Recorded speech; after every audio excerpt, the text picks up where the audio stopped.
T20 world cup super ఎయిట్లో India versus వెస్టిండీస్తో జరిగిన మ్యాచ్లో సంజు శాంసన్ ఎలాంటి ఆట ఆడాడో తెలుసు కదా. మరి అలాంటి సంజు శాంసన్ గురించి, ఆయన క్రికెట్ జర్నీ గురించి ఈరోజు ఈ వీడియోలో మనం తెలుసుకుందాం. సంజు శాంసన్ ఆడిన ఆట మీకు నచ్చినట్టయితే ఈ వీడియోని పూర్తిగా చూడండి. ఒక ప్లేయర్, అతని బ్యాటింగ్ చూస్తే క్లాస్, షాట్స్ చూస్తే ప్యూర్ ఎలిగెన్స్, కానీ కెరియర్ చూస్తే ప్రశ్నలే ఎక్కువ. అతనే సంజు శాంసన్.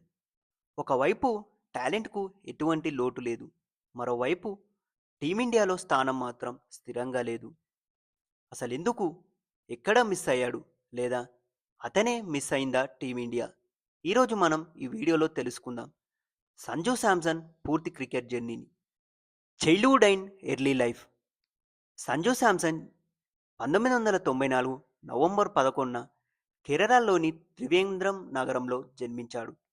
అతని తండ్రి శాంసన్ విశ్వనాథ్ ఒక పోలీస్ కానిస్టేబుల్, కానీ ఆయనకు క్రికెట్ అంటే అమితమైన ప్రేమ. చిన్నప్పటి నుంచే సంజుని క్రికెట్ వైపు మళ్లించారు. ఢెల్వాలో స్కూలింగ్ చేసిన సమయంలో అతను తన టాలెంట్ని మొదటిసారి చూపించాడు. అండర్ 13, అండర్ 16 లెవెల్స్లో అద్భుత ప్రదర్శన చేసిన సంజు. ఒక విషయం గుర్తుంచుకోండి, సంజు ఎప్పుడు టాలెంట్తోనే ముందుకు వచ్చాడు, హైప్ లేకుండా కాదు. Domestic career rise. సంజు 2011లో కేరళ రాంజీ జట్టులో అడుగుపెట్టాడు. అతను ఒక వికెట్ కీపర్ బ్యాట్స్మెన్. చాలా త్వరగా అతను తన క్లాస్ను చూపించాడు. అతని batting style pure touch, timing, elegance.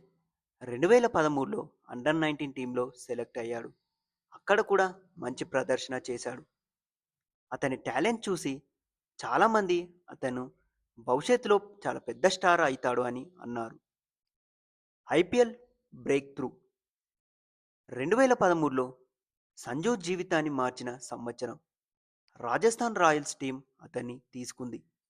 మొదటి సీజన్ నుంచే అతను తన టాలెంట్తో అందరినీ ఆకట్టుకున్నాడు. 2013 ఐపీఎల్లో ఎమర్జింగ్ ప్లేయర్ అవార్డు గెలిచాడు. అతని బ్యాటింగ్ చూస్తే ఇండియాకు ఒక కొత్త స్టార్ దొరికినట్లే అనిపించింది. స్ట్రైట్ డ్రైవ్స్, కవర్ డ్రైవ్స్, అతని షాట్స్ చూస్తే క్లాసిక్ ప్లేయర్ గుర్తొస్తాడు. Ups and downs in IPL. కానీ ఇక్కడి నుంచే అతని కెరియర్ సమస్యలు మొదలయ్యాయి. కొన్ని సీజన్లలో అద్భుతంగా ఆడాడు, మరికొన్ని సీజన్లలో పూర్తిగా ఫెయిల్ అయ్యాడు. కాన్సిస్టెన్సీ అతిపెద్ద సమస్యగా మారింది. ఒక మ్యాచ్లో సెంచరీ కొడతాడు, తర్వాతి 5 మ్యాచ్ల్లో డక్అవుట్ అవుతాడు. అయినా అతని టాలెంట్పై ఎవరికీ సందేహం పెట్టలేదు. 2021లో రాజస్థాన్ రాయల్స్ కెప్టెన్ అయ్యాడు. ఇది అతని కెరియర్లో పెద్ద మైలురాయి. India debut. 2015లో సంజు శాంసన్ టీమిండియా తరపున టీ20లో డెబ్యూట్ చేశాడు. అందరూ అనుకున్నారు ఇప్పుడు అతని కెరియర్ సెటిల్ అయిపోయింది, కానీ అది జరగలేదు. కొన్ని మ్యాచ్లు మాత్రమే అవకాశం ఇచ్చారు, తర్వాత మ్యాచ్ల్లో మళ్ళీ డ్రాప్ చేశారు. ఇలా అతని ఇంటర్నేషనల్ కెరియర్ స్టార్ట్ స్టాప్ మోడ్లో కొనసాగింది. Comebacks and missed chances. Sanju చాలాసార్లు తిరిగి టీంలోకి వచ్చాడు, కానీ ప్రతిసారి అదే కథ. 1-2 మ్యాచ్లు ఫ్రెషర్, ఫెయిల్యూర్, డ్రాప్. ఇది ఒక సైకిల్ లాగా మారిపోయింది. నిజంగా కానీ నిజంగా చూసుకుంటే అతనికి సరైన అవకాశాలు దొరికాయా, లేదా అతను వచ్చినప్పుడు ప్రెజర్ ఎక్కువైందా? ఇది ఇప్పటికీ డిబేట్ టాపికే. Criticism and fan support. Sanju Samson గురించి మాట్లాడితే ఇంటర్నెట్లో 2 గ్రూప్స్ ఉంటాయి. ఒకవైపు అతను ఓవర్ రేటెడ్ అంటారు, ఇంకోవైపు అతను అండర్ రేటెడ్ జీనియస్ అంటారు. అతని ఫ్యాన్స్ మాత్రం ఎప్పుడు అతని వెంటే ఉన్నారు. ప్రతిసారి అతను ఫెయిల్ అయినా వాళ్ళు ఒకటే చెప్తారు, నెక్స్ట్ మ్యాచ్లో ప్రూవ్ చేస్తాడు అని. అది అతని స్ట్రెంగ్త్, అది అతని ఫ్యాన్ బేస్.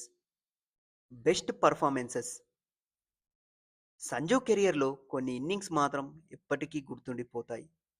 ఐపీఎల్లో సెంచరీలు, రాజస్థాన్ రాయల్స్కి మ్యాచ్ విన్నింగ్ ఇన్నింగ్స్, ఇండియా తరపున కొన్ని కీలక నాక్స్.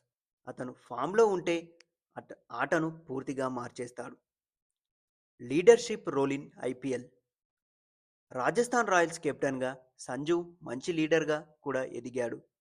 యంగ్ ప్లేయర్స్ని సపోర్ట్ చేయడం, టీంను బ్యాలెన్స్ చేయడం, ఇవన్నీ అతను బాగా హ్యాండిల్ చేశాడు. అతని కెప్టెన్సీకి కూడా మంచి ప్రశంసలు వచ్చాయి.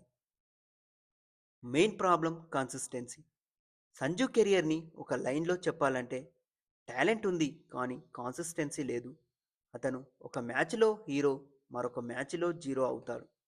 అదే అతని వెనక్కి లాగింది.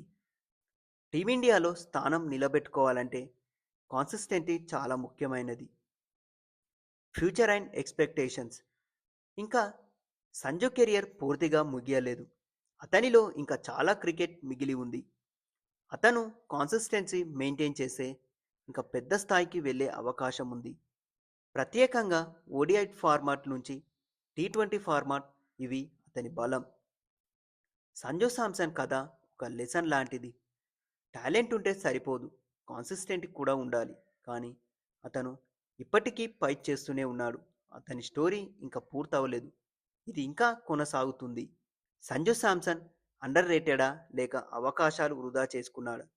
మీ అభిప్రాయం మా కామెంట్ బాక్స్లో చెప్పండి. ఇలాంటి ఇంట్రెస్టింగ్ క్రికెట్ స్టోరీస్ కోసం మా లెవెన్స్ ప్రోస్ తెలుగు ఛానల్ని సబ్స్క్రైబ్ చేసుకోండి.